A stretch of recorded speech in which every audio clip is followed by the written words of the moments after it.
It was in Kaffa, a remote, fortified trading post on the Black Sea, that Italian traders first contracted the plague. For at that time, plague was raging throughout much of this part of the world.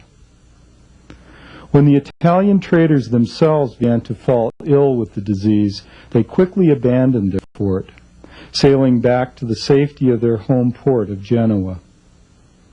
In doing so, they brought infected sailors and infected rats to Western Europe. By the summer of 1347, the Black Death had started to appear all over Genoa, and had also begun to show up in other Mediterranean ports.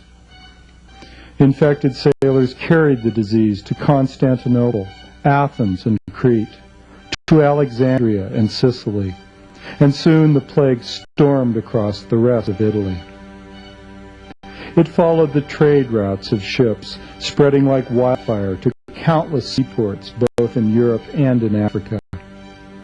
From the seaports, the disease moved inland, so that by the spring of 1348, most of France and Spain had been affected.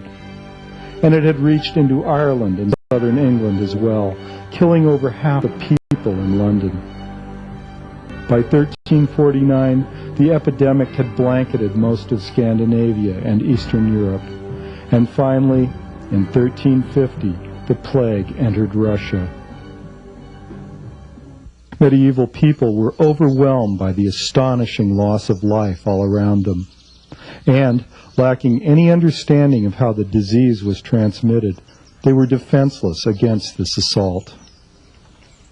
This was because the practice of medicine at that time was based mostly on traditional superstitions rather than science, and, as a result, their treatments failed.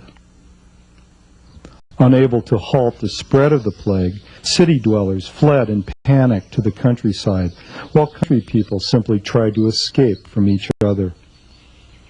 Because the disease was spread in part through close physical contact, houses found to contain plague victims were marked, warning people to stay away.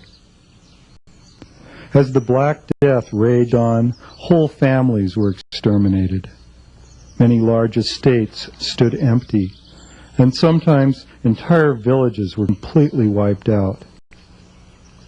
Without workers, farms grew up in weeds, and crops rotted in the fields.